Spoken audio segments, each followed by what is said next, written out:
Hey everyone, welcome back to the channel. Today we've got a tough one because we're going to see what Liverpool's players said after their 3-0 defeat to Manchester City. It was a difficult night for Klopp's men, a match where almost nothing went right. And the reaction afterwards says it all. We'll hear what players like Virgil van Dijk and others had to say, their thoughts, emotions, and what they believe went wrong. But before we dive in, make sure to subscribe to the channel, turn on the notification bell so you don't miss any of our next videos, and tell me in the comments where you're watching from. Alright, let's hear what the Liverpool players said after that tough 3-0 loss to City. Virgil van Dijk. There's really no point in making excuses or discussing too much from my point of view. The reality is simple. We lost 3-0, and that's a tough one to take. It hurts, especially because we came here believing we could get a result. It's a big blow, not just because of the scoreline, but because we know we're capable of much better. We made mistakes, and at this level you get punished for them. But at the same time, it's a long season. There's still a lot of football to be played, and we have to focus on reacting the right way. We need to learn from this, come together as a team, and make sure it doesn't happen again. We lost, yes, but the only thing that matters now is how we respond. We have to improve, keep working hard, and fight for every point. This season will be a long battle, and we have to be ready for it. Anyone can come here and lose. How do you feel about the way you've lost, the way you've performed? Very difficult first half for us. I would almost say, as you can expect if you go here, because they were pressing us really high. We're very good in ball possession. We struggled a lot in the first half, so you're hoping you can get the end of the first half with a 1-0 in behind. Then, of course, there were 5 to 10 minutes that have been influential to the game. So instead of going 1-1 at halftime or maybe 2-1 down, it ended up being 2-0 down at halftime. And second half, I saw a much better performance from us than in the first half. But first half, it was obvious that they were better than us. Yeah. Give us your view then on that influential moment, as you put it. Yeah, it's difficult for me to give my view about it. I think it's obvious and clear that the wrong decision has been made, at least in my opinion. Sorry, Anna, why do you think that? Because he didn't interfere at all with what the goalkeeper could do. I immediately after the game, someone showed me the goal that what the same referee allowed City against Wolves last season, Wolves against City last season. So it took the linesman 13 seconds to raise his flag to say it's offside. So there was clearly communication. So, but as I said, that could have influenced the game in a positive way for us, because in the first half we were so poor. But yeah, a set piece can make a difference, and now we conceded the 2-0 from a set piece, and then that was maybe a fair reflection of the first half, by the way, us being 2-0 down. But that's maybe not where it's about. Yeah, I mean, it's kind of an obvious question, but how big a moment is that? Because clearly the difference between 1-1 and 2-0 is significant.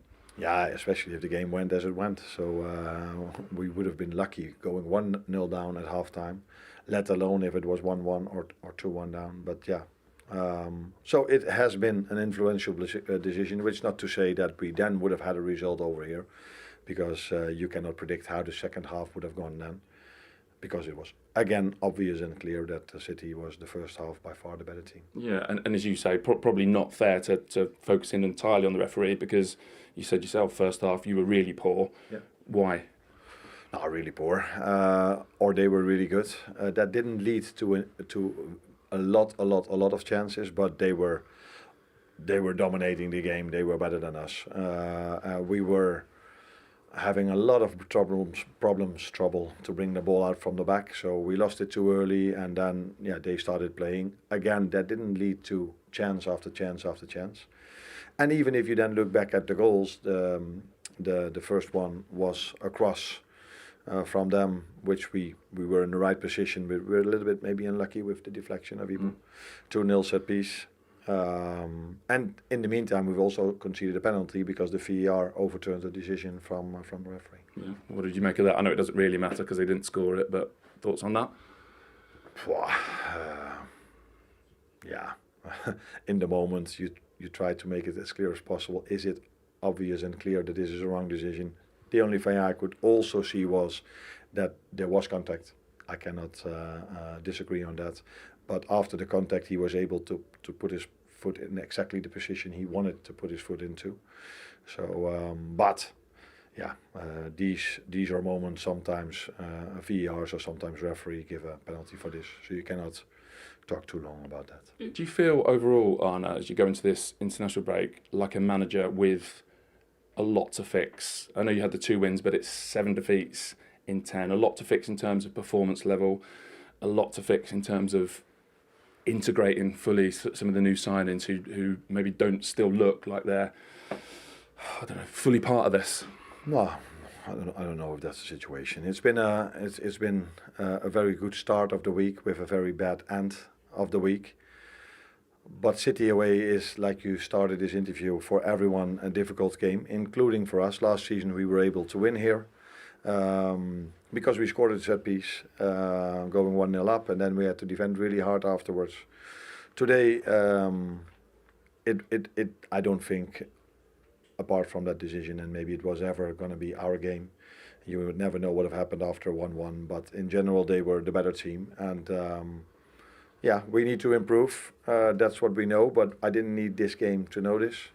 But I liked, if there's anything to like today, was our second half performance, because teams that sometimes struggle, teams that go 3-0 down over here, they gave up. But that's not what I saw. I saw a team that was trying to come back into the game. We had moments to do so, but it wasn't enough today. That's clear. Lastly, managers will often say things like, you can't win the league in November, but you can lose it. 8 points back. Does it feel lost, or does it feel like there's still a lot to play for? Now, last season when we were 8 points clear, it never felt as if it was done already. But I don't think at this moment of time, as a Liverpool manager, we should talk about the number 1 position. We should focus on our own performance. That needs to be better.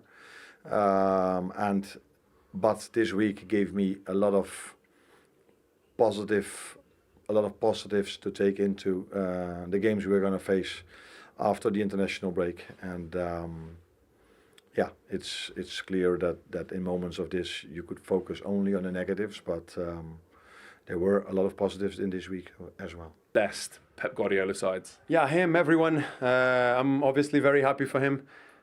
We live for games like this, and I mean, there's no higher level than these kind of levels. So very happy for him, very happy for us, and very happy for everyone, because everyone did a great game. Well, Jeremy, it was your 100th game for City as well, and I know there was that game against Bournemouth where you had the 4 assists, but have you ever played better than you did today? I don't know. I think in big games it's always more exposed, it's always more beautiful. I'm just happy with the game and the performance today from the team. From the start, we prepared the game well.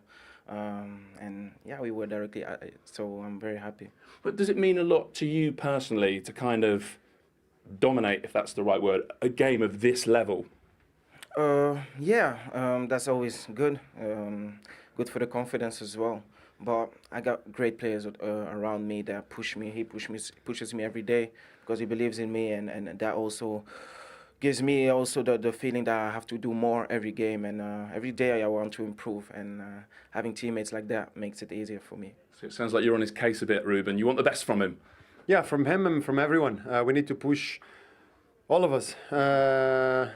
Myself, everyone, he needs to push me, I need to push him, we need to push everyone.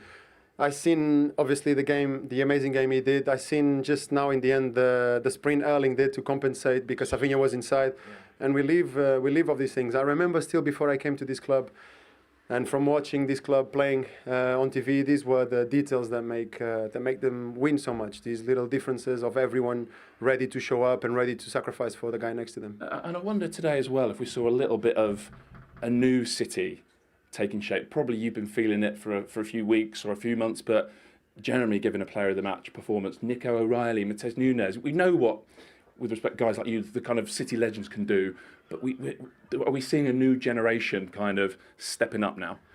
I mean, this is not new. Has been going on for a while now. Obviously, we've been talking a lot about a rebuild since last season, and there were many changes in the team, which is part of the process of any club and any team that wants to keep on winning. And yes, of course, there's maybe new faces to the one because of the ones that left, but the quality stays the same, and we keep on pushing. And I mean, it's still early in the season, feet on the ground, but we're going to keep on pushing, yeah. I think it was another record because, Jeremy, you were named player of the match as early as the 63rd minute when you got your goal. So here it And there you have it, the reactions from Liverpool's players after that painful 3-0 defeat against Manchester City. You can really sense the frustration in their words. They know it wasn't their best night, but there's also determination to bounce back stronger. Now I want to hear from you. What did you think about the game? Can Liverpool recover from this? Drop your thoughts in the comments below. I'm reading them all. And don't forget to subscribe, leave a like, and turn on the bell to stay up to date with every new video on the channel. Thanks for watching, Football Family, and I'll see you in the next one with more passion, more reactions, and more football from around the world. See you soon, and you'll never walk alone.